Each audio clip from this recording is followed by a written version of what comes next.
First agenda item is to introduce and review the agenda, and there's definitely been an error identified in the agenda that it is not for August 26th, 2021. It's actually for today, so we'll get that fixed. And since we don't have a quorum, I don't know that we need to necessarily approve the agenda. I do want to open the floor to the public for a limit of 2 minutes per person. If anybody from the public would like to comment on the agenda, anything missing for future, put my eyes on. Okay. Now we'll do our mission review. So the mission of the Police Advisory Board is to offer advice to the St. Albans Police Department for the successful implementation of 21st century policing strategies and to assist the police department in following the established roadmap as amended by the City Council. The next item on the agenda is to consider approval of last month's September meeting minutes, but we're going to have to skip over that for right now since we don't have a quorum. So the next piece on our agenda, moving right along, is to welcome back Sam Webber. Thank you so much for coming, Gab. Thanks for having me. Last month we were fortunate to hear a lot of what your world looks like, and I know that there was still some stories and some more information that you were going to share, and we had to table that for this meeting. So if you would want to just kind of do a brief overview of who you are and what you do, and then maybe share some of those examples that you see. Sure. I'm Samantha Webber. I work for Northwestern Counseling. I've been working there for about 8 years. Since the beginning of this year, I've been the embedded clinician with St. Albans Police Department. So where you had kind of, like you said, left off last time, that we kind of ran out of time, but some people were hoping to hear some de-identified success stories. So I have a couple. Not always the best storyteller, so if you have questions, I also am just trying to obviously keep things confidential. And just kind of jump into it. I think one of the more recent things that is a pretty good example of the collaboration between the mental health agency and the police department. Recently there was a juvenile that was on the top of the parking garage.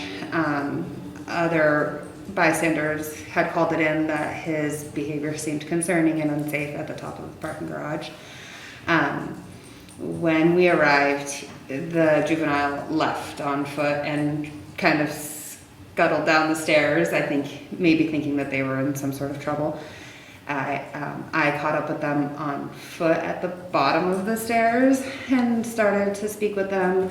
The officer was pretty quickly behind me with the cruiser because they had to drive back down from the top of the parking garage. But the officer's job is for that call was to make sure that the juvenile is safe, and then because they had no other concerns per se, the officer needed to connect with the juvenile's family and just let them know, your child's had this interaction with law enforcement, just wanted to let you know. We ended up actually giving that juvenile a courtesy ride home so that we could have that conversation with the guardians face to face. So in theory, that officer could have and would have done all of those things and have done their job successfully and correctly for the situation. Come to find out, when I was talking with the juvenile, there was a bunch of social stressors, and the individual was absolutely at the top of the parking garage considering suicidal actions. Didn't have a specific plan per se, but certainly was engaging in some risky choices up there. So I was able to chat with that individual, and then when we got the juvenile back to their house and we're talking with their guardians, not only was the juvenile looking and hoping for therapy, but their parents were completely supportive of that. So to me, that's like a very clean-cut example of how these two different jobs are both able to be done successfully and would not have necessarily come to the same outcome had it just been law enforcement.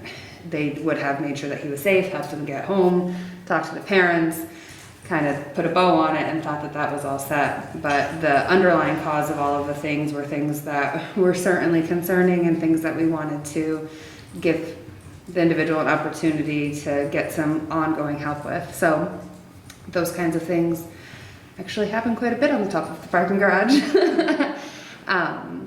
And one of the other ones that I was thinking of that I just kind of wanted to share was a welfare check that came in for an individual who had posted all over social media that their intent was to end their life. Was a veteran and had found out that their pet had a terminal diagnosis, and that pet had been their best friend. And without that pet, he wanted to be very clear that their intention was to end their life when the pet passed. It's kind of hard to track that individual down at first. They had moved it within the city. Their employer was concerned but didn't know where they were either. When we eventually caught up with that individual, again, from the police's perspective, the immediate safety was ascertained. The individual was fine, said, "Thanks for checking on me, but I'm, pretty set in my plan.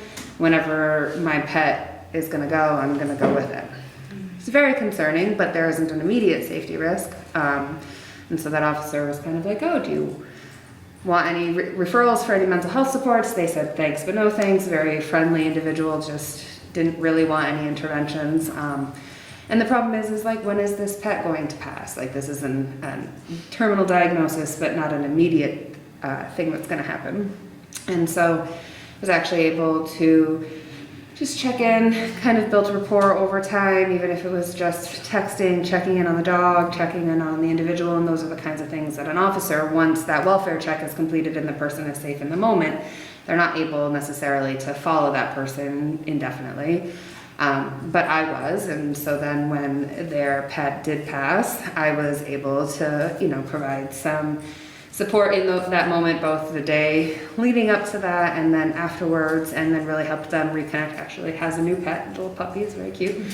But that individual absolutely said, had that gone differently, I would have said thanks but no thanks to the officer on that day, and then was ready to go with the pet when that happened, and had really taken some pretty significant steps to be prepared for that. So those are just kind of two different ends of definitely calls that came in as mental health issues for the police department that I thought might be stories that would be helpful in kind of showing that what police, while doing absolutely their job and following their rule book, are able to successfully complete their job and then still have this whole other piece that just doesn't have a chance to get addressed or supported or redirected.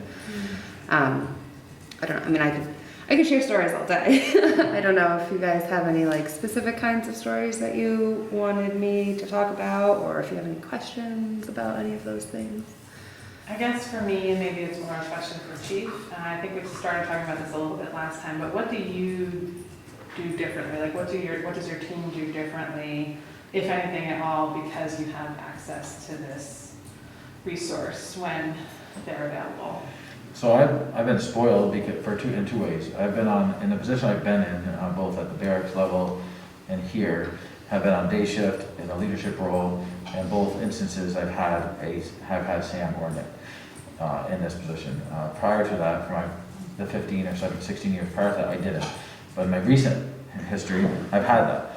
So when you say differently, what do I do different? Now I rely solely on them. So every call that comes in, my first instinct is, first question is, can we use the resource? And we do. Prior to that, there wasn't any such thing. It wasn't even a thought. Quite honestly, it wasn't. Yeah. I don't remember my years before that. Of course, 2 years prior to that, I was off the road altogether. But in my years on the road, 14 years on the road, I never gave a thought. Naive, I guess. It wasn't something we dealt. We called NCSS for, or in my case, working at Chittenden County, Howard Mental Health. We took people to the emergency room. We didn't call to have somebody come to the scene. So fast forward to my last 7-8 years, we had the position. So now, whenever a call comes in, no matter what it is, my first thing is, why aren't we having NCSS with us? Because again, every call is a tense situation for the person involved. Mm-hmm. So we use what we can when we can. And that's just my protocol, is send them as often as we can to everything. Does it allow you or, you know, does it allow you to step back where maybe before you would have found yourself having to engage in a different way and put yourself in those precarious situations that folks complain I about, think right? that you can slow things down if you can. I mean, there are some Yeah, calls sure. that you have to go as fast as you can to get there because something really bad could be happening to Yeah. somebody that you have to deal with. But in most cases, you can take time. Time is on your side, and you can use the expertise that they have, and in some cases, some knowledge they might have or some history they might be able to. They can't share a lot with us, but there's some things they can, and you can look at from a different scope, come up with a different game plan, because there is expertise you can glean from the experts, and come up with a game plan that might be, hey, this might be helpful, let's try this. And like Paul said, we aren't experts, but we can Right. use experts to help us, and that's where that comes in handy. And the after effect of the case, the follow-up is just as important as the initial contact. I think that's where Sam is incredibly helpful to us, is the follow-up. We have a long ongoing case right now with an elderly female that we've been dealing with for Couple months. all summer. Yeah. She's been arrestable all summer, and it's a case where she can't exactly control her behavior, and she's going into other people's houses. She can be arrested over and over and over and over and over. And Sam has worked in this, along with the officers, so diligently that yes, we're responding sometimes multiple times a day. And I mean multiple times, day, night, you name the time. But at least through the work that Sam's doing, we're trying to come to a better outcome with her, through her family and through the court system. But we've also got a rapport where we can talk to her so that we can engage with her, and it's a good engagement, and it's not aggressive, and she listens to us, and we get her back into her house. And she may do it again, because that's something she can't control, but at least we have this engagement, and I think a lot of it is due to the interaction we've had with Sam, where I don't know how to go if we didn't have this help in how to talk to her, and how to de-escalate her, because she's doing it sometimes 8, 10, 12 times a night, and our officers are responding 8 or 10, 12 times a night to bring her back to her house. And I look at that case as a success, and hopefully in the long run, we're going to get her some better housing that can better help her with her situation. We're close. Because it has been a long summer. Yeah. But literally, we post people outside her house when she walks out and walk her back in. That's how bad it gets some nights. And it's about managing also like the neighbor's experience for that, you know, I mean, it's frequently the same neighbor whose home that this individual is going into. So that person has rightfully taken steps to try to stop that from happening, including restraining orders and trespass notices and that sort of thing. But she doesn't have the competency to understand that really. But that really would lead, under maybe other circumstances, if somebody's violating restraining order repeatedly and multiple times in a day, every day, the officers don't necessarily have a different option besides you're violating this court order so many times, we have to arrest you, we have to really actually take you into custody. And, you know, for this individual being female, that means that they're going now to Burlington, so it's outside of their area that they're accustomed to. She wouldn't be able to navigate all of that on her own. But instead, we've been able to do a lot of cross-agency coordination that has allowed us to find more unusual responses that do take a little bit more time maybe to put into place, but we've definitely been able to both protect her a little bit and then also do some education and support of the neighbors during that time. That has been, I think, very helpful in the situation as well. Very humanitarian approach, as we've always tried to, but this has given us a whole nother element to be able to do that in this case. I had one question, maybe it's a weedy one. When you do connect with people, do you do like on-site assessments, or what does that kind of look like? I mean, I'm not doing on-site, on-scene, formalized assessments. We've had some other agencies that have made that request sometimes. That's usually been family situations, and they're looking for maybe assessments for children or something like that. I'm credentialed enough to do those things if necessary. I so far have mostly chosen not to, and instead have coordinated with somebody else from the crisis team or somebody else from NCSS as appropriate. I think it's important to keep building the trust with the community. So I think that if they haven't asked for that assessment, then for me to show up at their door and push that issue in their environment is maybe not a fair position for people to be in.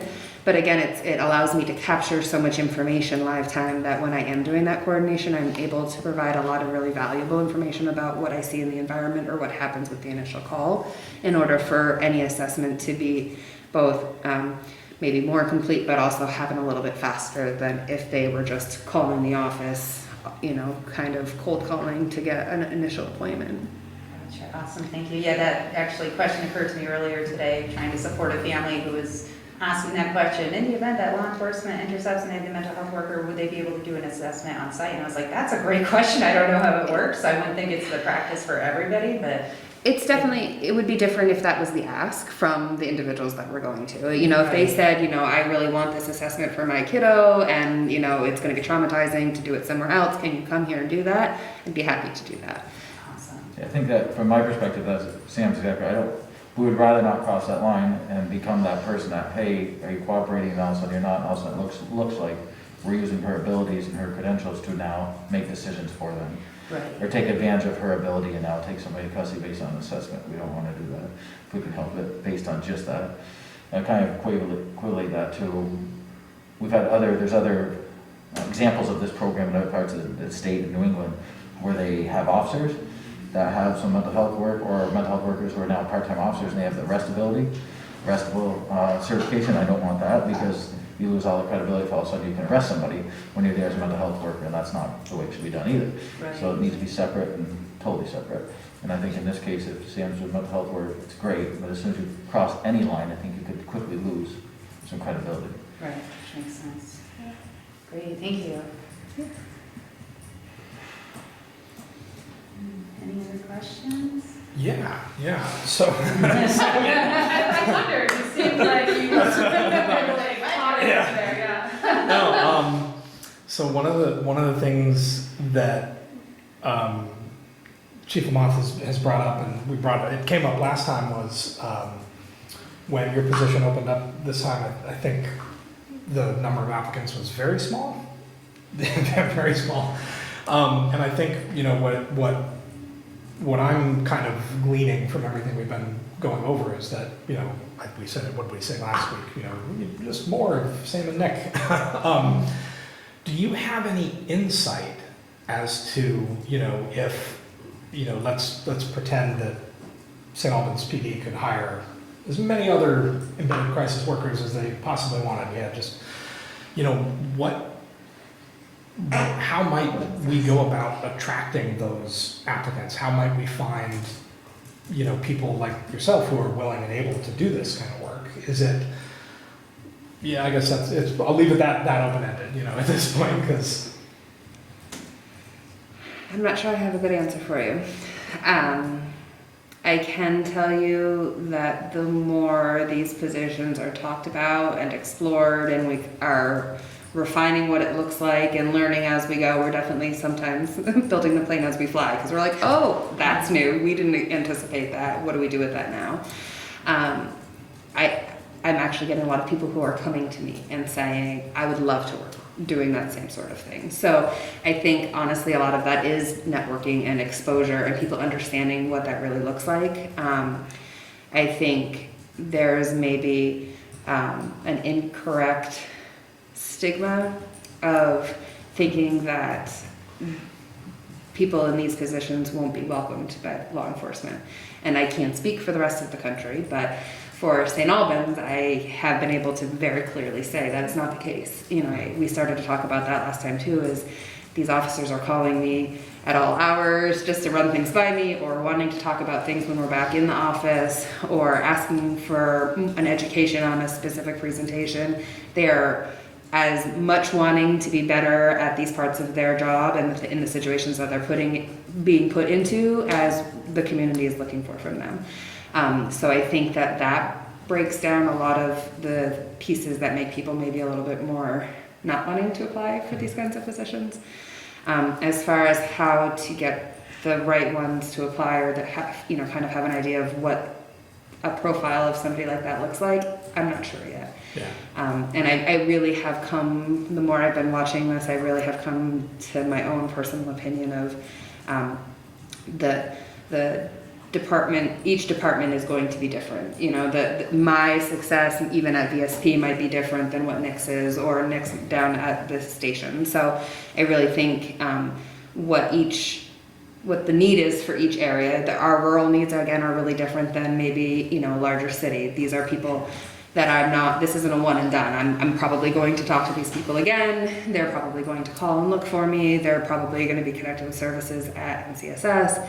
So we're really building rapport and relationships in a way that would be very different than, say, Burlington or Montpelier or some other larger areas. So I really don't think that there's a cookie cutter, or I haven't defined it yet.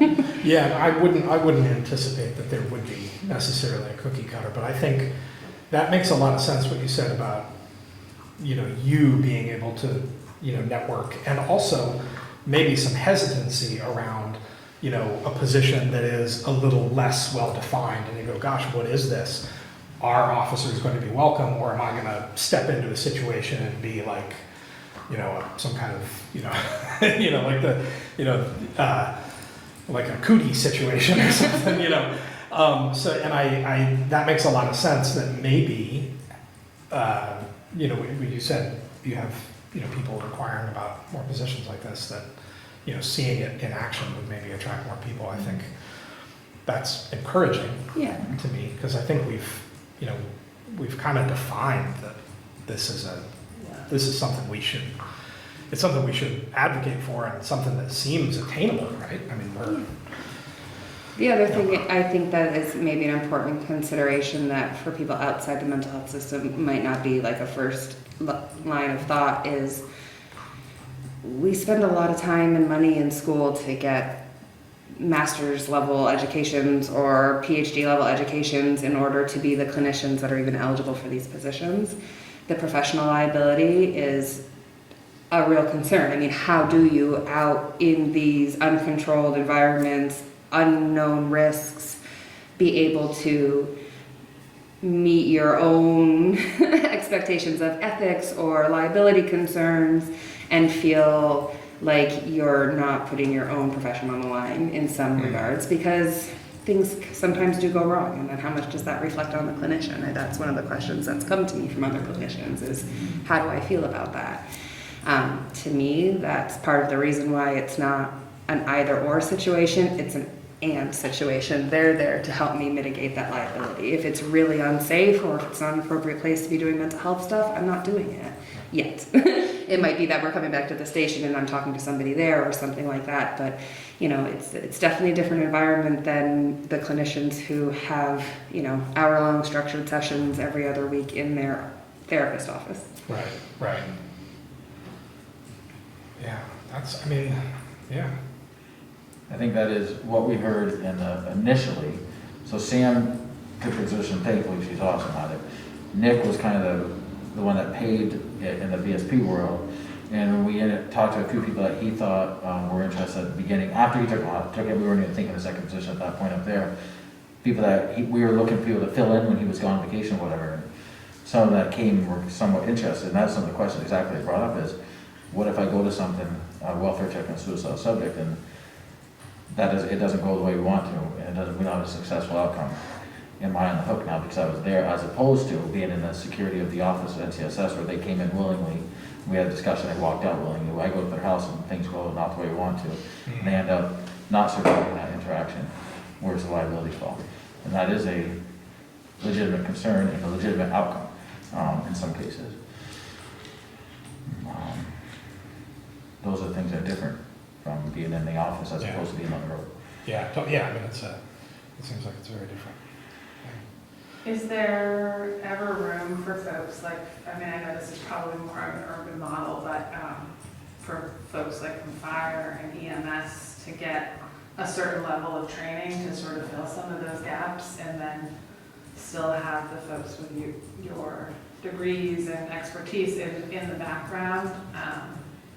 I don't know if that's ever been explored in our community, in our counties, or through other community partnerships, but is that a model that could, because I also understand that people with your degree in education are also finite, right? I mean, as so many of these positions are, so is that? I think it's possible. and I have hopes of that. It's the same thing. I mean, I'm literally, like, we're rostered or licensed as therapists in Right. the state of Vermont. So anything less than that, like, what level of training then do we say is enough training? If that's not something that's regulated by the Office of Professional Regulation.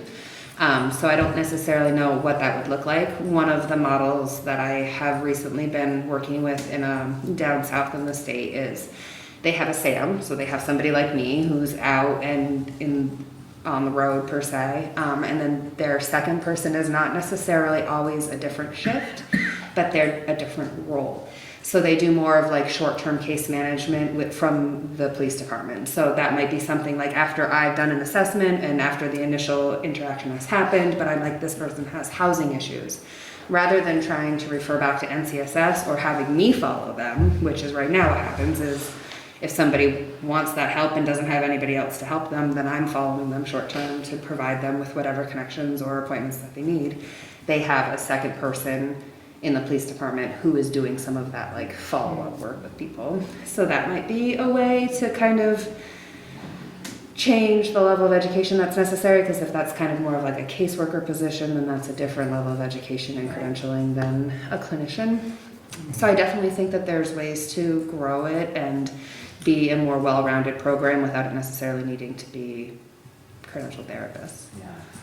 Yeah, I love that question that you had too. I know Project Vision in Rutland had a similar idea where they did have crisis workers, they also had recovery coaches, they also had caseworkers, they also had the building that could hold all of those organizations under one roof, PMP. But just to say, that's one thing that I wonder too, if there's a way that we could potentially layer some of the services that if we can't find the Nicks and Sams of the world for that specific position, are there not replacements, but accents to it that could be helpful to lighten some of the load of maybe the things that you guys encounter that may take more time than is best use of your time that can be passed on. So that's a really good question.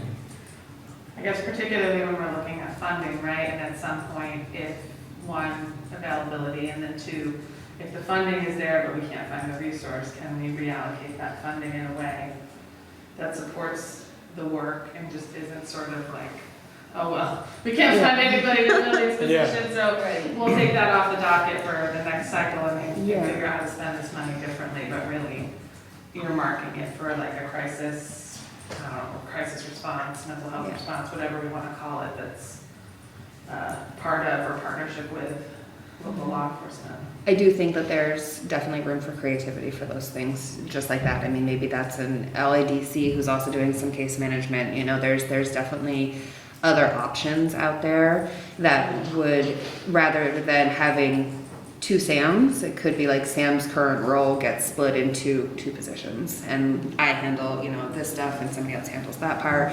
And I think that maybe would open up people who might be more interested in applying for those kinds of positions. Yeah, and I know that November 3rd is the FranklinGrande Community Partnership, and our team is going to be there, Police Advisory Board, and so are you both, which is wonderful. And in being amidst so many different community partners, a lot of these same questions will probably be asked, and my hope is that also some ideas and possible solutions will come to light, because there are going to be so many organizations at the table. I'm hoping that would be the outcome of that meeting, but I know that this is just a huge focus for them too in meetings I'm in regularly. You know, so what's going on with the partnership with SAPD, and are they going to get more? And there's a lot of excitement with seeing more partnership, because we know it has made our community better. And how can we continue to partner in that way to improve more, and also add in that SUD, the substance use disorder piece as well. So yeah, I'm grateful that you're going to be there. Yeah. Any more questions from our board members? Maybe more of a logistical question. Did we, I know we talked about some frequency of visits, and I know I stepped out, and I'm not sure if we actually landed in a place and how often. We would like Sam or reports that are generated from Sam to join us. So we didn't actually formally discuss it in that meeting, although because we were running at a time and it was, our conversations after as well, I know that we discussed possibly quarterly meetings moving forward, and I don't know if that's something that you would be open to and interested in, maybe joining us quarterly to give us some new updates. And I know that the board members that I did connect with after the fact too were also interested in that. So I don't know that, obviously we don't have a quorum to vote it in, but I would venture to say that there was plenty of energy around it, so. I mean, I'm happy to put that offer on the table. I'm happy to be here whenever everybody would like me to be here. So I think however the board would like to move forward, I'm certainly happy to do that. I did connect with Chris after the last meeting and get those data outcomes that Voices track. Those, like she said, she had said that there's like 3 different things that they just kind of subjectively check off after interactions with individuals. So just on my own for the month of October, I kind of used that model to both track the calls that I got dispatched to and used their outcomes to sort of give some information so that we would have like a month's of snapshot of information. I just did it on my own, so I don't know if it's exactly maybe what people would want, but you know, if there's things like that that are helpful, I'm certainly happy to generate whatever the board would like. That's great too, because that was going to be the last thing I was going to hope to sneak in before we say goodbye to you, was the data piece about, you know, working as a team and finding some way of tracking. And I know it is, of all of the jobs that are being done out there, I know that there's so many subjective pieces that it's scary to document it, because if, you know, what is one person's definition compared to the next, and at the same time, I think even just a few general pieces to get a feel for, because we know, I mean, I say I know, I'm not going to speak for others, I know you're utilized to the max, and yet how can that be demonstrated when doing a presentation to show that, yeah, this is a successful program, it is being utilized to its maximum, and we do need more, and this is why type of thing. So I would love for that opportunity too with our board members to quarterly be able to connect with you and just see. And also if there's things that we as, you know, community partners can do, that's a piece that I'm hoping we can talk about November 3rd too. I think that to some degree, I mean, I can speak for myself, for my role, my professional role, I have data that I collect with referrals I get from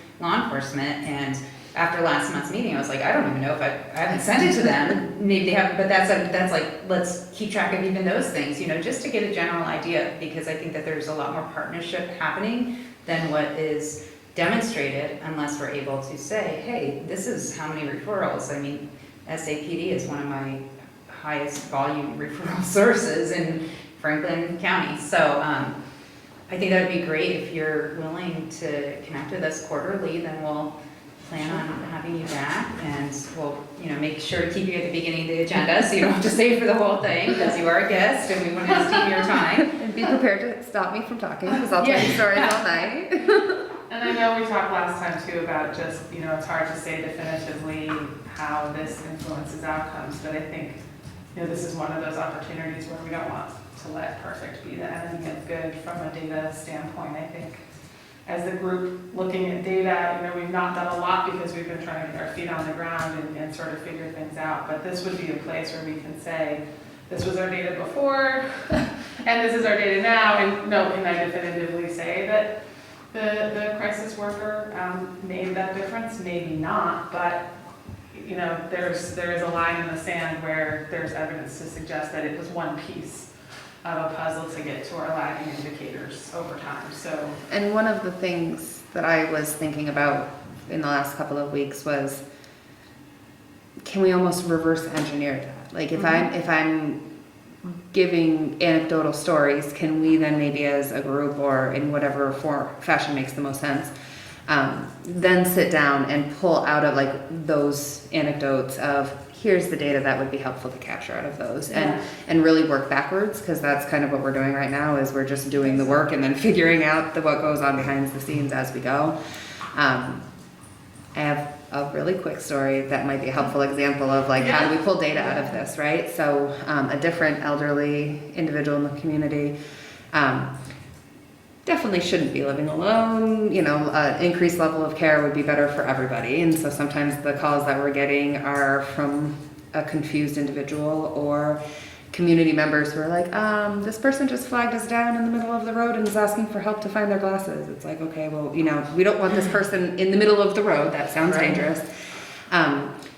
a family member took it upon themselves to move into this individual's home, and now instead of getting not as many calls because this caregiver is now in place, the type of calls changed to she doesn't want this person in her home, and it becomes high tension and even physical interactions.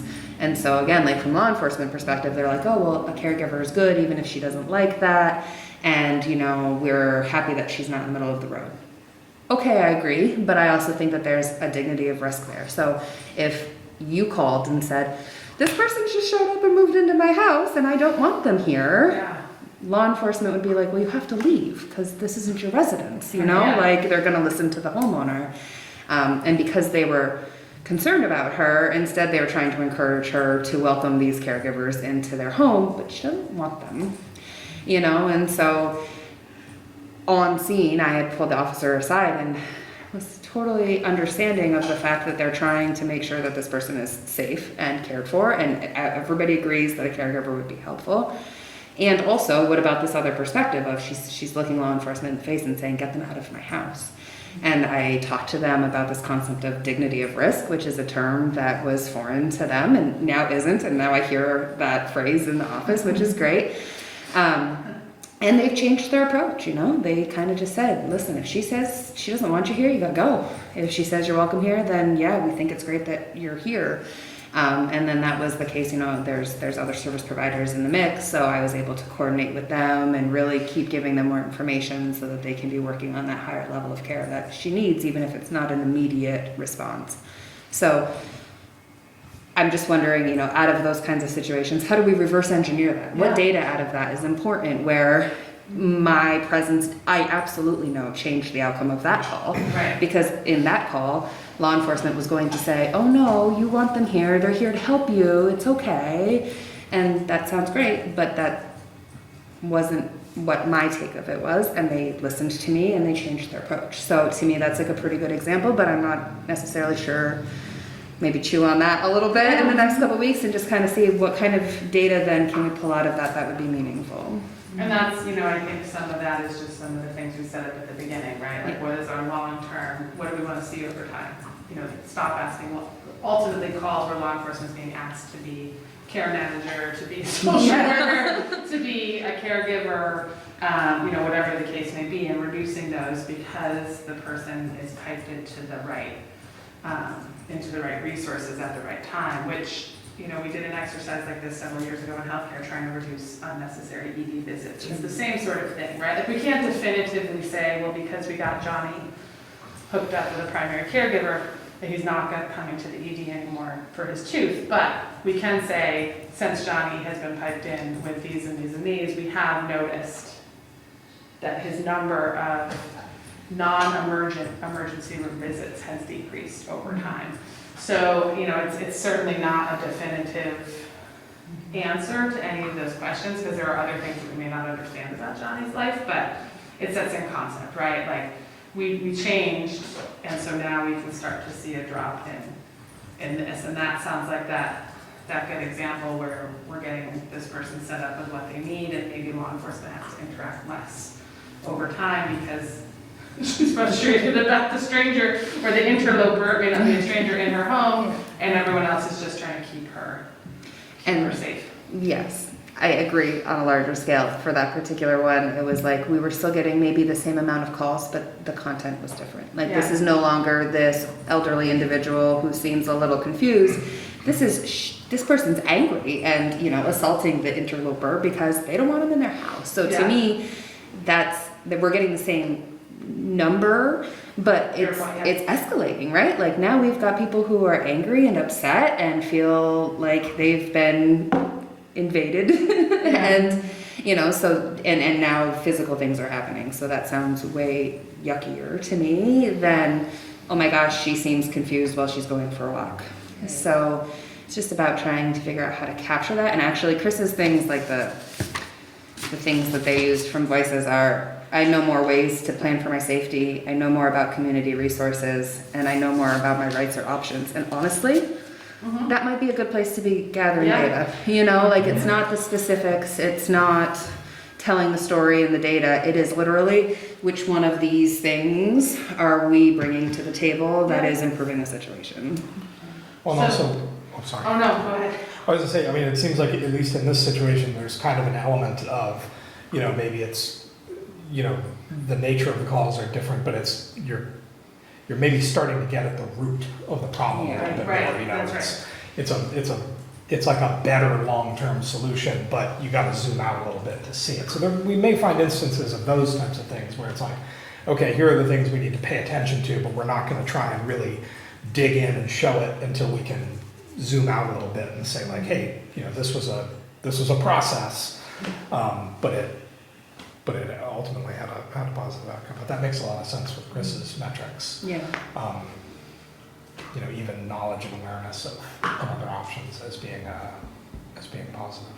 So it may be worth just, you know, doing some email exchange and trying to understand where we got to with our data and what we want to look at, although we have not done a lot of actual data review yet, because we've only been around now for, well, it's longer than I think it is, but like 6 months, 7 months? I mean, it's not like we've been around for 10 years and we're just now looking at data, right? So, and get, you know, collect some of your thoughts, and then we can provide you with some of the data that we wanted to look at and see where we can dovetail, and then next time you come, actually, you know, present. And I do know the NCSS is working with the state of Vermont for the VSP positions to decide what sort of standardized information they're going to be collecting too.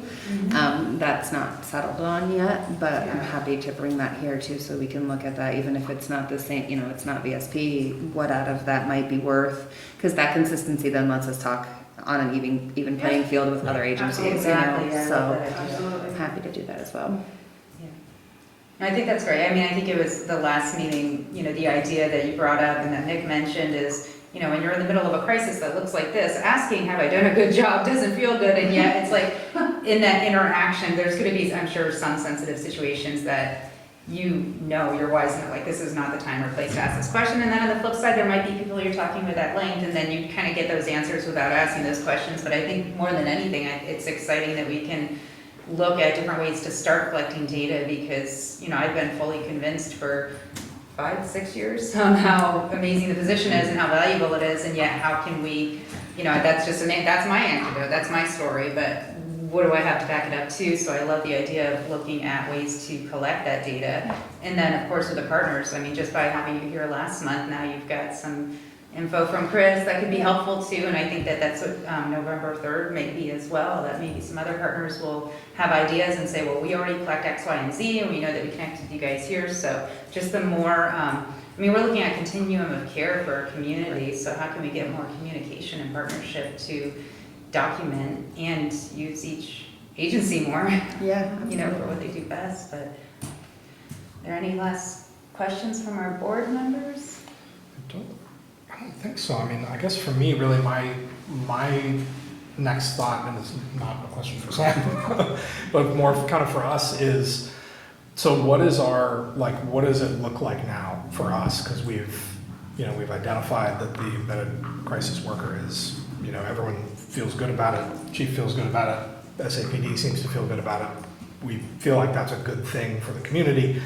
So what do we do now? You know, I feel like we need to kind of come up with a, you know, some kind of plan for how we can assist. At least from my perspective, that seems like what we ought to be looking at least in this case. What, from your perspective, does this mean Yeah. at this So- point? Sorry, actually. You know, I don't know, so I've got another idea out there that I'm trying to float. I'm working with, you know, Dan, what's his last name? He runs a peer sport, the peer team for the state of Vermont, for mental health peers. And he had a wedding in his family last week, so. I have a last name in mind, but I'm not gonna say So it in we case didn't- it's the wrong one. So he runs a peer team in the state of Vermont, and he wants to meet. We reached out to Dan Toll, T-O-W-L-E. So these are popping up across the country, and then there's one going on in Vermont right now where they offer some response teams as well to mental health cases and mental health incidences. So that's one thing we're looking at too, that might help supplement some of our work, not take place here or even do what Sam does, but as another resource. But I want to meet with him and see what he can offer and has something to think outside the box. And as far as getting another position with Sam, that's something we'd have to come up with on how that what that looks like. It looks like a city position, looks like a NCSS position, how that works. That's a very early stages of even talking about it and feeling how we could budget it, plan it, certify it if it's something that comes to NCSS or comes to the city, and how that looks. Do we need to rally with city council to try to get approval for this kind of That would work? be, well, yeah, it would have to, ultimately it would have to come to the city council, yes. Yeah. For any talks, serious talks moving forward as far as how it would look, if it's gonna be a position we're gonna seek. And then there's all the talks again on what it looks like.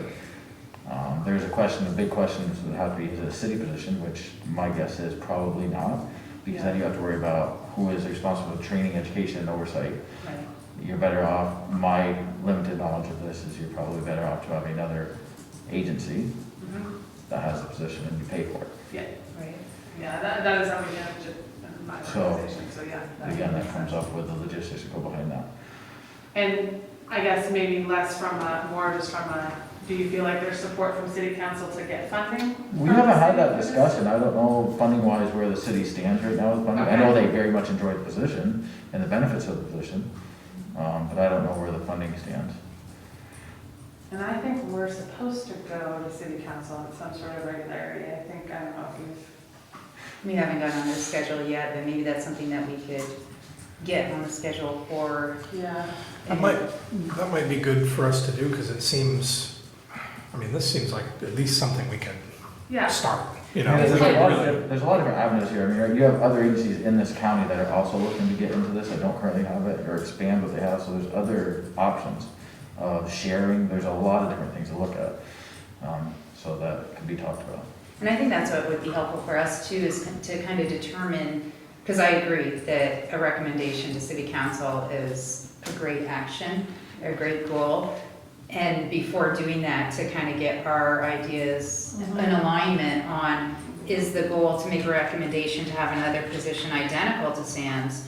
Or is it going to be maybe to look at another position that could be slightly different in some way, provides slightly different option, case management, resource referral, whatever that might be, but coming up, or do we, are we looking to make a recommendation for a position exactly like Sam's that would be, who would be the agency basically? I think that would be helpful for us to be clear on, like, what do we identify as an agency? And I think NCSS has already proven its value, and we do have that position. And then I also wonder, is there possibly, something, my brain is substance use disorder, and maybe it's because that's my professional and personal life, but then also just because there's that piece where those are the two key components that we have been hearing about for many years, that there's an issue with not enough appropriate responses to mental health and substance use. So if you have one of each, then those two people can connect, and if a referral needs to be made. So that's what comes to my brain as well. And then also looking at the fact that you're reaching out to a peer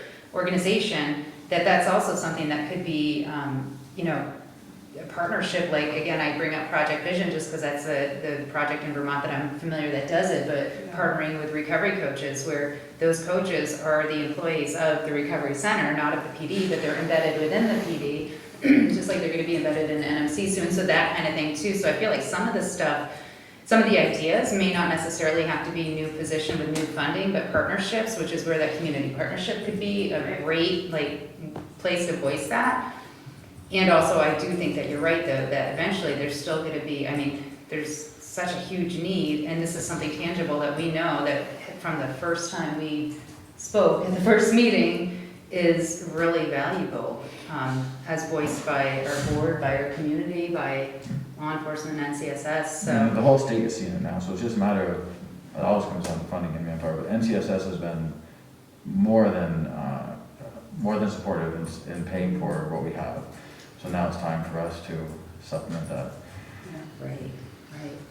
It may even be worth us just letting know city council this is what we're exploring, right? Sort of plans that precede that will come back with something more tangible, Yeah. but just to, say this is where our work has taken us so far, and we want to invest time as a board into doing some real research and partnering with folks, community, locally and beyond our community, I should say, and locally, and then really come back to them with, here's what we think you should invest.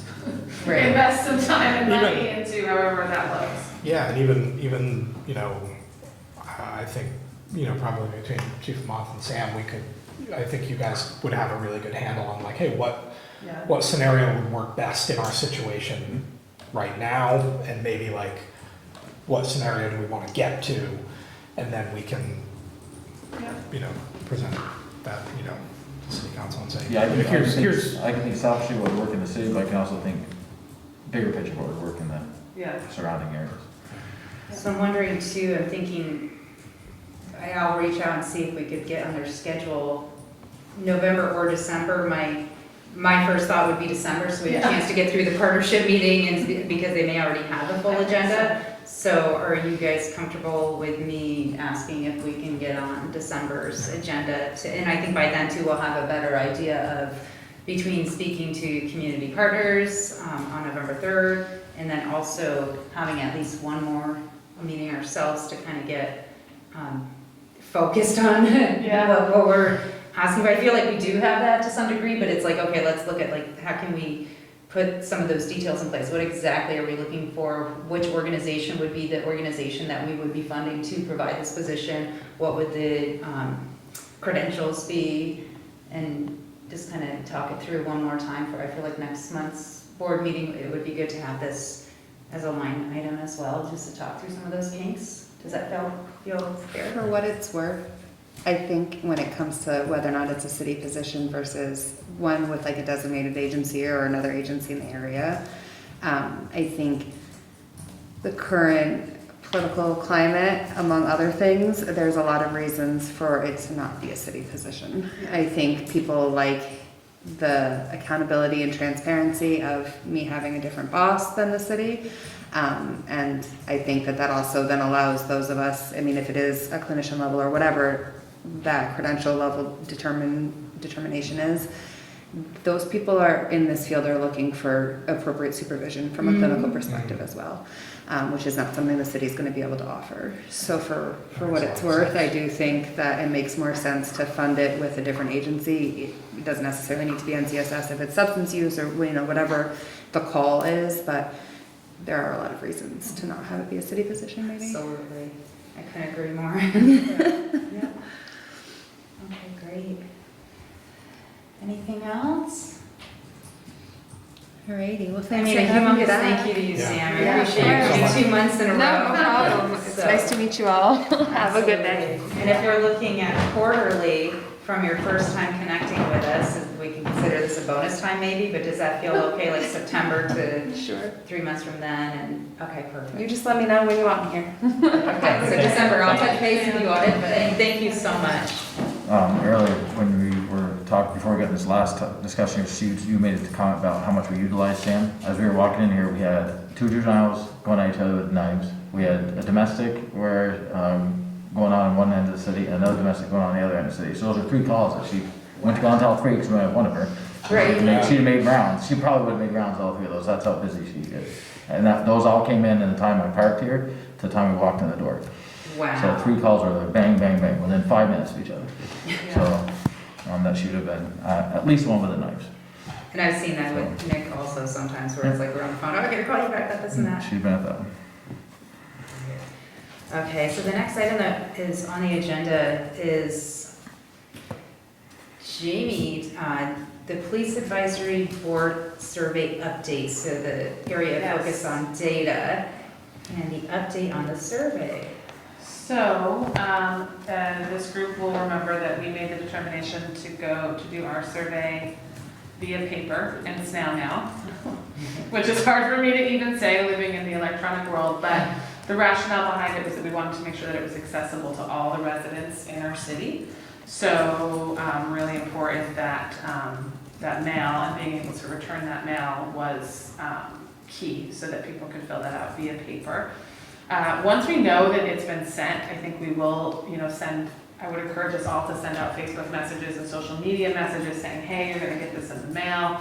We wanna hear your voice, please respond.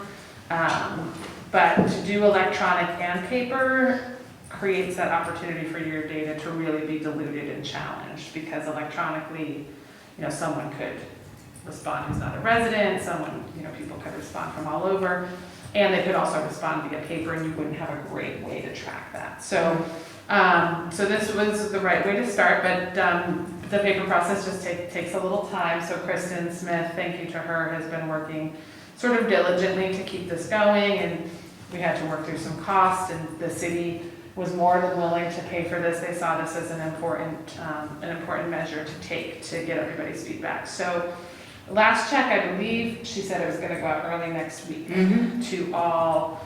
So we will follow up with her and ask her to confirm with us once it's, been dropped into the mail, and then we'll reach out to all of our members and ask you to put a plug in on social media, put a plug in with your city resident friends. It is only going to city residents at this point, and really encourage everybody to take a few minutes, fill out that survey, and drop it in the mail. Once we get all of that data, we'll compile it in some sort of spreadsheet, probably at the end of the day, so that we can really see, what some responses are, what some opportunities are from our city residents' perspective, what some positive things are, all of that, and then it might help define our work a little bit and help us dovetail with data from Chief, and now maybe even data from the embedded crisis worker program. So that's where we're at. So hopefully, I won't say by the December meeting we'll have this all together, but hopefully by the January meeting, we'll be able to have a fair amount of responses and be able to do something meaningful with that data. Are you asking for a return time? Like you're asking them to get back in 10 days, just so you get a decent return time out? Like you asking them to return it within a certain amount of time so people don't sit down for 3 months? That's a great question. I know, I was just gonna say, no, probably, now that you're saying it, I think the printing is done. But I do think that we can, put that out on the social media and different, avenues that we communicate to let folks know that we're expecting them back by 30 days or by December 1st or December 15th or something. Yeah, they're gonna be counted on this date or something. Yeah. So. If you want your voice. I like that idea too, for us to be consistent. So maybe once we get the clarity from Kristen that they've been dropped in the mail, they're going out, then when I'll send an email out. Yeah. And then what would we like to say, could encourage people to send it back within 15 days, within 30 days? I give it a date because you don't know when they're all gonna get it. Yeah, yeah, when they open, or Or when they open it. Yeah. I wonder if there's an opportunity, even though the printing has already been done, are the envelopes, or is it all pre-stuffed, or is it? It'd be like 7,000, so that'd be a lot of extra work. Yeah, I think probably our best bet at this point is to do, social media, but I think, the date that we set is whatever we want it to be, so we can say, presumably people will have them by like November 6th at the latest, I would think, in their hands. Do we give them 30 days from that point and say December 6th, make it a round number, like December 10th? I feel, and this is probably just the way I work, I feel like if the December 1st, then it would be kind of one of those like, beginning of month type thing in my brain if I have things to fill out. There's I feel like the December 1st would be good, but I'm totally open because it's not like what works. I think December 1st makes sense if people have time off over the holiday. They might take a moment to fill it out. That will likely be how it would work in my house. So I am having Melinda to tee up some scripting for the social media that I can send to you. And then once we get the green light from Kristen, you can launch it to the committee, and we can all just post and ask our friends and our community groups to post and just get the word out. Yeah, are there other, because I'm just thinking about, we've made the decision to go with a paper survey for purposes of accessibility, so we want to make sure that we're getting that deadline out elsewhere as well, not just on social media. What else can we? You could have Kristen post something on a website. I don't know how people, again, it goes back to electronic. I don't know if people look at the city website. We could have her post something there. There would probably be paper signage in the building somewhere though, right? Like, is that, would be anywhere where city. I like that idea too. I think paper Yeah, signage. or they have those, announcements. I've seen a couple bulletin boards. I mean, I know Yeah. it's too bad we didn't think of it. I know. To put it on the survey, that would have been the thing to do. Well, the thing is that I think we can also put it in our scripting, like, reach out to all of your friends, Yeah. Especially those who are not on social media or electronic platforms, right? Like really kind of get the word of mouth out there. I think the other thing that could be helpful, again, since we're going to the community partnership November 3rd, whatever we include for that presentation, which I don't think it's going to be a lot with slides as much as it's going to be with communication with partners, but if we have just a simple little flyer, I could send to Joe Halpa, who distributes that to 230 plus people, just asking people to, if you're a city resident.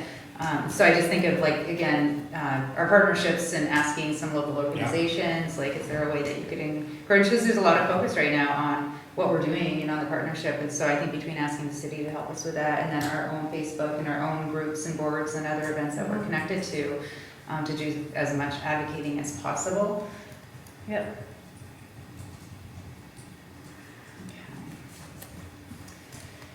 Thank you, Jamie, for all your work on that survey. I know there was really a big lot. miss of putting a return date on there. It happens. That's Yeah, I must thought of it. Okay, and then the next item was the National Night Out. Yeah, I think it's been a little bit, and I don't know how many people from the board made it there. I know I bumped into a few folks, but, such a good event with such great intent, but always want to make sure that it's accessible to everybody, right? That's the way that we're moving towards wanting to have these events have those intentionalities and, make those recommendations to chief and the city for how to move forward with them. So, just a couple of pieces I thought, on the positive side, there was lots of great things for kids and families to do. It was centrally located in the city, which I think is fantastic. It seemed like there was a lot of kids at the bounce house, which is always a big draw for folks, and food. I think all of that is great, and it's always good to see the partnerships with other 911 responders. The hospital sets up a table there and tries to get folks to engage in their healthcare differently. So all of that is great.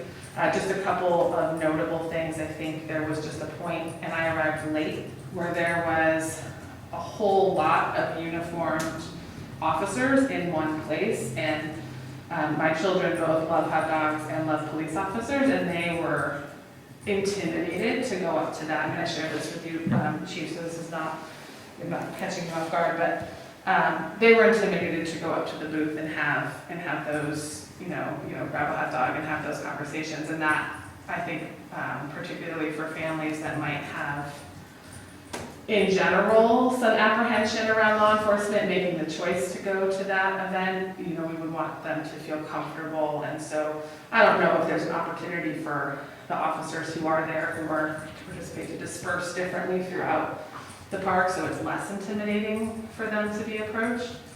That was really the only major feedback that I had from the events. But I don't, were you able to get a count for how many people? actually- Total civilian people in general? Yeah, We didn't count. So this is the first year I've done it for the St. Albans PD. I've always gone for VSP and always wondered how they knew. They yeah. always counted by hot dogs. I was gonna say. So they always joke that this many hot dogs is normally we sell or Yeah. give away. So we went through about 275 hot dogs. They said that's normally what they go through. So I would estimate though, I'd say 500 people went through. I mean, at any one time there's a couple hundred people there. The weather was perfect, as we know. Yeah, So that's beautiful, yeah. I thought it went really well. To your point, I completely get it. I thought about it after we talked or emailed, and we are notorious for standing together, whether we're at a party, a gathering, a wedding, I don't care what the event is. And we do that there, and for me, it was a great place to talk to everybody that came up for hot dogs. But I understand your point, if they didn't feel comfortable coming up, I didn't see them. So some of our officers were great, taking pictures with kids and running around doing things, but that wasn't everybody. So next year, we stagger our time, because I actually told all my officers to come at the same time, because I wanted them all to be part of it. Right, sure. But I can stagger the time or disperse them better, but one of the two. Yeah. But it did give me an opportunity to see everybody that came up proud of, but it doesn't mean that everybody came up because of that, so, point taken. Yeah. But overall, I thought it was a very good event. It went well. I hope next year it'll be bigger, we'll see. Yeah. We have had bigger years, where the National Guard brought more stuff and more, the obstacle course and everything else, and COVID still was there, so it was the thing, we got some people that backed out, but Yeah. generally speaking, I was very happy with it. I don't know if anyone else went or had any feedback. Yeah, so I had gone also, I didn't stay to the end, but I went to both be in support with the police department as well as Samaritan House, and I also thought it was a great event. I've seen it attended a little bit more in the past too, prior to Yeah. COVID, and also had heard about the point of how the way that things were set up could have been intimidating to some people, and thought like, there were some officers that did a great job getting out there and playing with kids Yeah. and mingling and whatnot, so I feel like, that's just an example that maybe some other officers like, hey, go try this. And I also know some people are just, in nature, not super comfortable with rushing out in a crowd. So maybe strategic asking some of the officers, like, is there a station you'd be Yeah. comfortable with? Or, so that being said, that didn't occur to me until it was brought up. So I'm grateful that, that you brought it up and that others brought it up, so we can have that snapshot of what can be done to improve it more and be more welcoming. And that being said, I feel like it was a really great event. I mean, I think the only thing that would have made it better is maybe a live musician or something. That was brought up for next year. Yeah, we actually had teamed up playing years ago, So- Yeah, right? that was a while ago. That was a while ago. They said nationally it was down across the country, but again, that was brought up, music was brought up as an option for future. Yeah, like live entertainment.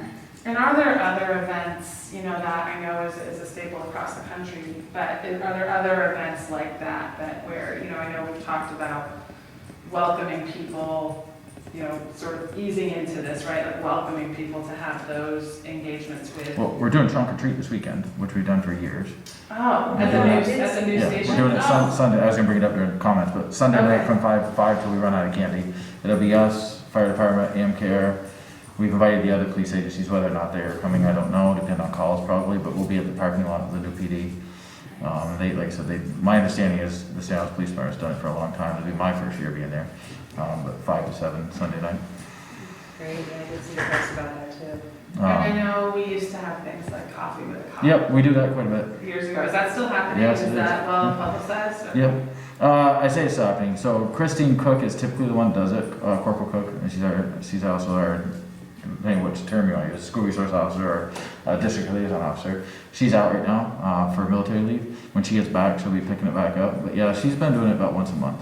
So I say often, but about once a month. That's good to know. Yeah. Is it, it's. The only place, when we say fairly advertise, we advertise it on our Facebook page. I mean, that's really the only place it goes out for social media. And can folks, sorry, No, go ahead. are you sure? Yeah. Like, don't mind me. And is that, I have not had an opportunity to go to one, but is that an opportunity for people to ask questions of Yeah, police absolutely. officers or just engage? We or- those just, we don't send, we only send, she'll go and we'll send maybe one or maybe sometimes two will go, police officers, so that's not overwhelming. Yeah, And then, yeah, it's typically the same group that come in. Though, people that know the police officers will show up, but yeah, anybody, we've had people come in and stop in, just talk and ask questions and everything else. And she'll stay for a couple hours wherever she is and works out really well. Where does that take place? A lot of times it happens at either, I'm trying to think of the name of the one, Catalyst? no, farther down. Oh, I. Right. It might be the Grande, they're very supportive, we're always in there. It's almost by Kevin Smith's. Right. yeah, that's like, it's a So- rhyme, but now it's Man squeeze. main That's it, squeeze. right there, you got it, Yeah, right there. Yeah, you also have. So shout out to Main Squeeze, because they're very open to us going in there, and and we're there quite a bit. That's typically where she ends up. It's good to know. But we're open to any ideas such as that, events that we can get involved in, and we'll be there Sunday, it's not Saturday for the events in the park, for the Halloween events, just kind of on the sidelines, like we always are for those. The running of the bells will be there, Christmas tree lighting will be there. Every officer will be on duty for that one. It takes the entire department. So all the events for this time of year are very busy for us. For us to find it, is that all on the city, on the St. Albans Police Department website, No, Facebook because page? those are all just details that we're gonna be, people see us because we're working on, but it's for public safety type stuff. Gotcha. But if we have events coming up, we'll post them, but like Coffee to Cop and stuff like that, but this time of year, it's a little limited. We are talking about potentially running an open house to our new building, so that's the other thing I was bringing up, we are now in our new building, as of last week. We've got to decide how that's gonna look. There are a lot of restrictions that go with walking people through a building, that are, they're NCIC restrictions or FBI restrictions, so there's certain areas nobody can go in, but we can still walk people in one door, out the other door, so you can get an idea of how it's laid out. Just to decide how we wanna make that look. If there's a certain day we wanna actually open the building up to the public, and we'll kind of figure that out and go from there. There's a community room, so I'll put that out. People can use anytime they want. That's up and running, so it's all just like the one at the barracks, if anybody's ever been there. Wow. People are welcome to use it.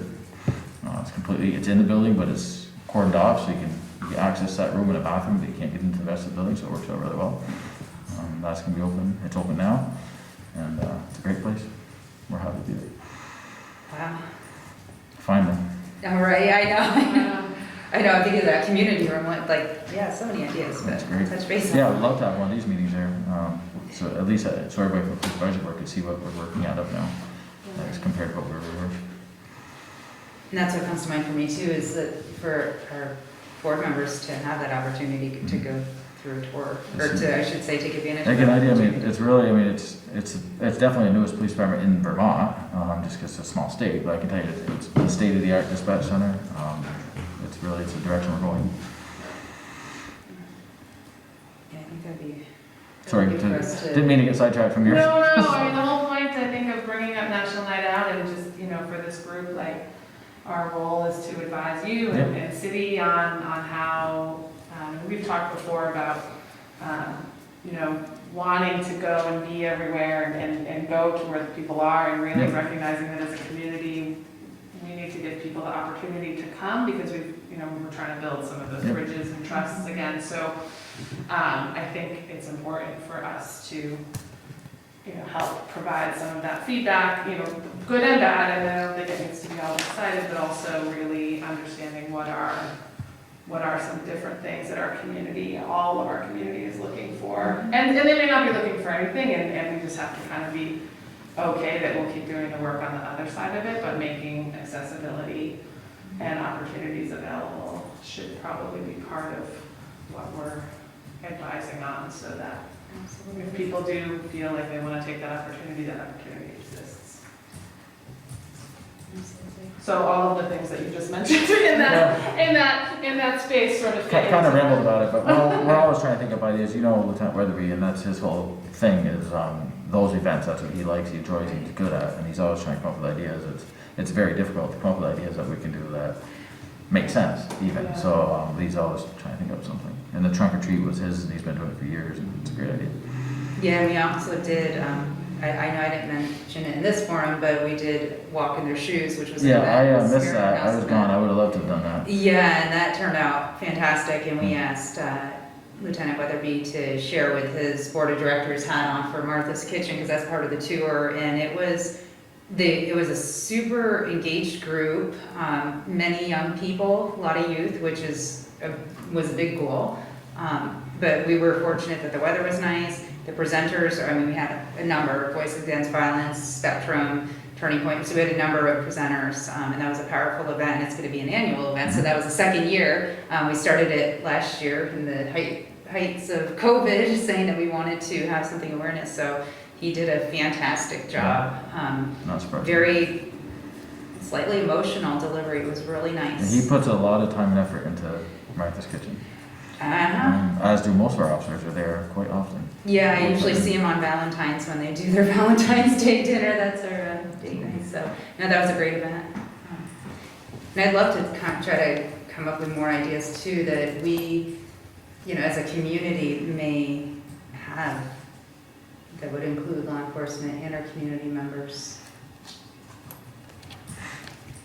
So, and one thing I didn't mention, I failed to mention, actually two things that's coming to my mind now is that we still do have our email address, the PAB address, so if people want to send ideas and suggestions, I feel like this would be we're still wanting to get as much feedback as possible as a board on what the community is looking for and looking at and would like to see. So if people want to email us. And then the other thing that I didn't mention is that I don't think there's been any chat yet, but when we do a hybrid model, which this is our first board meeting doing it, so I am so grateful for people's patience as we're adjusting to it, but if and when comments happen, then we would definitely address those at the end portion and public make comments. So just don't want in the future, and I'll try to remember to say it every meeting, but we would never want anybody to feel ignored or not listened to.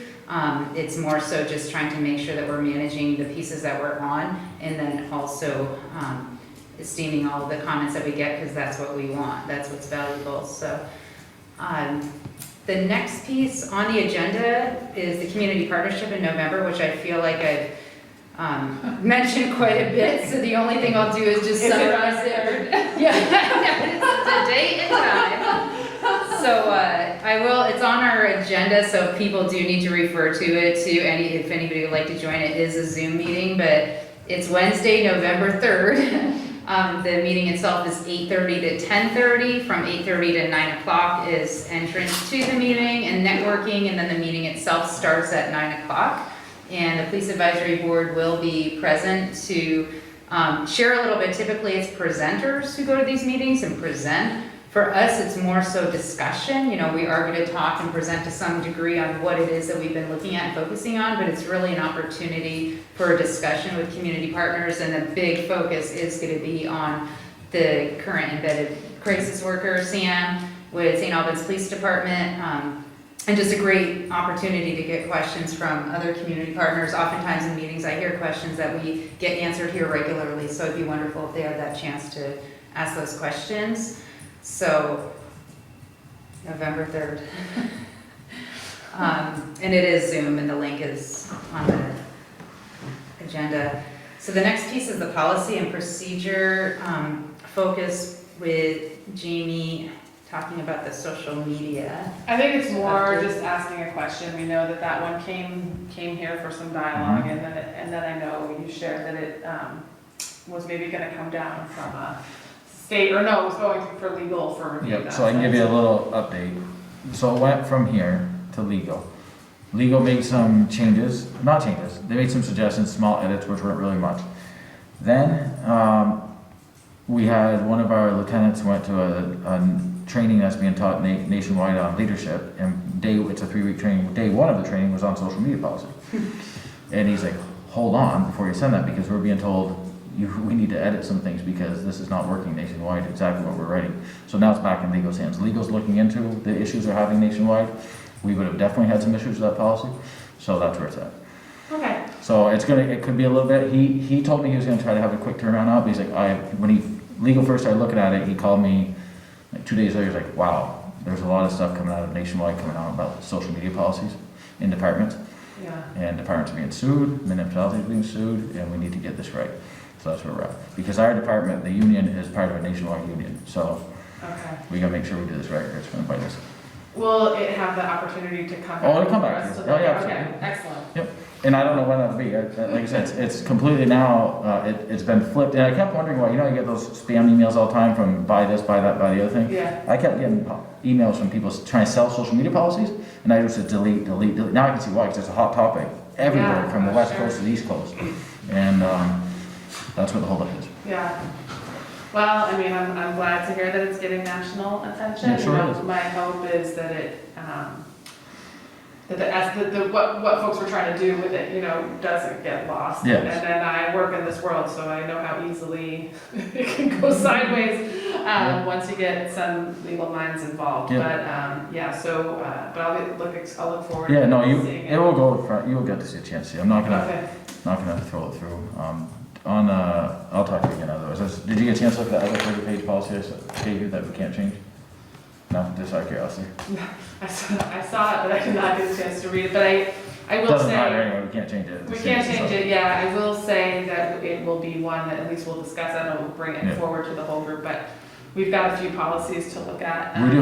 In a smaller set and bring forward here, and then we can discuss that as a topic, Yes. because it is 30 pages Yeah. long. So it is not necessarily, be so, and it's like Chief alluded to, one that we can't change. So we'll give it more attention at a subsequent meeting. I think November is our target. Now that you're moved, and hopefully I will be out of my current other duties as assigned role that I'm in, so we can make November work to get folks in looking at policies.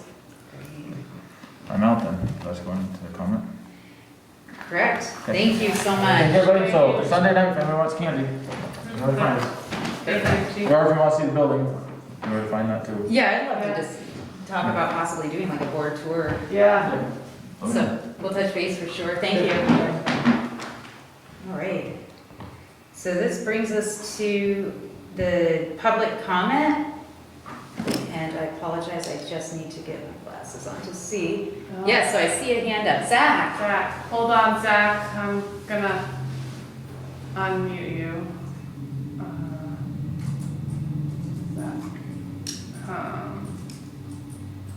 That worked? Yep. Zach, are you able to?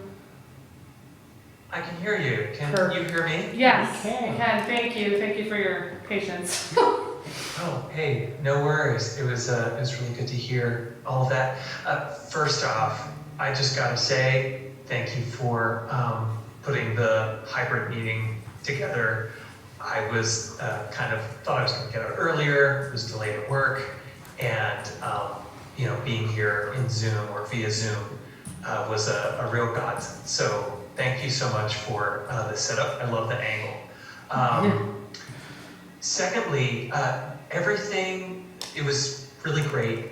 I felt it was really great to hear from Sam about her work with the department and also her perspective on what to do going forward. There's a lot to iron out, and I think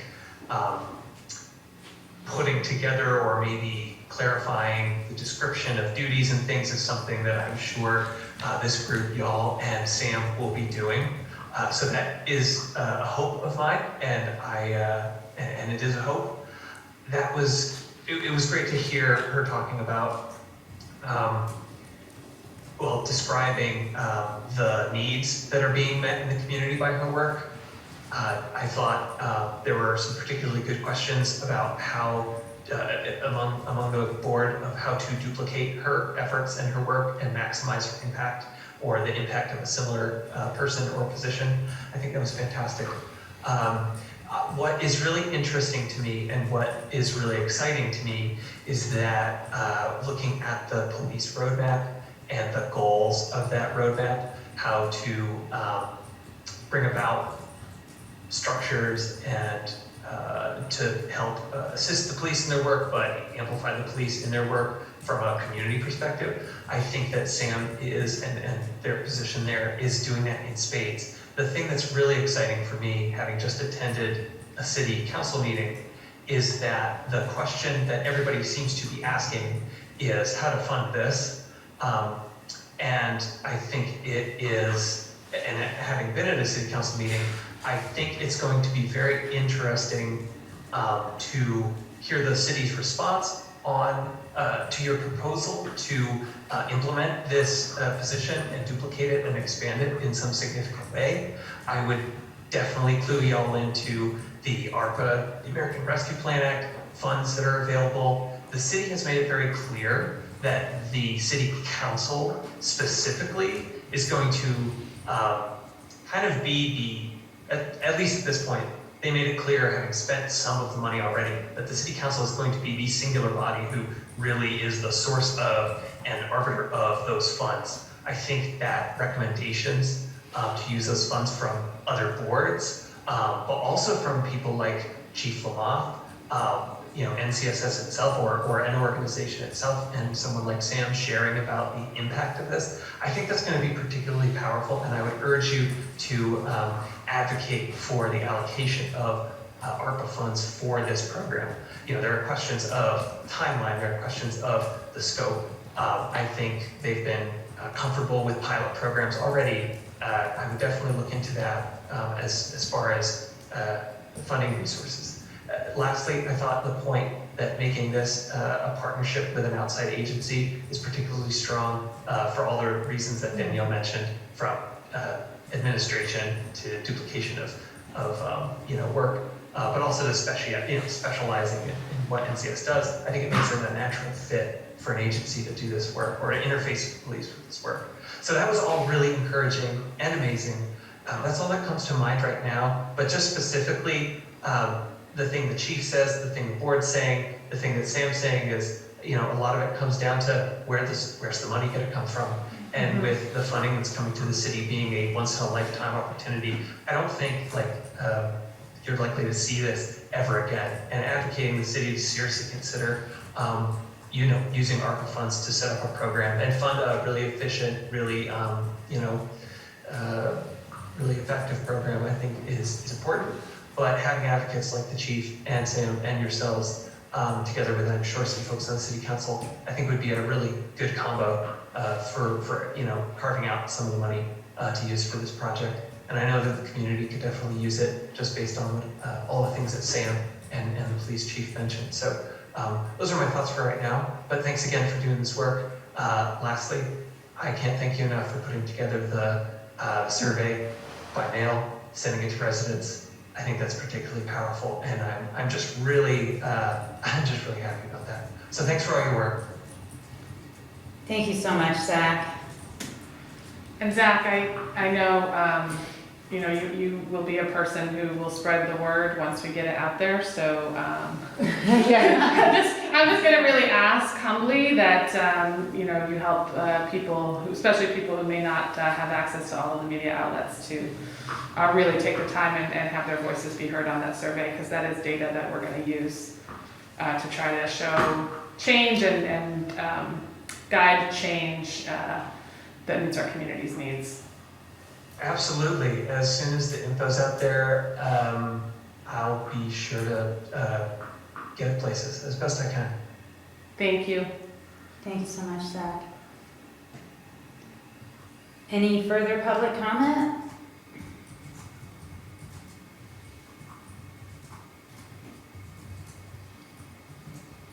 Okay. Then I would ask for a motion to adjourn. So moved. And second. All right, so 6:30 on the nose.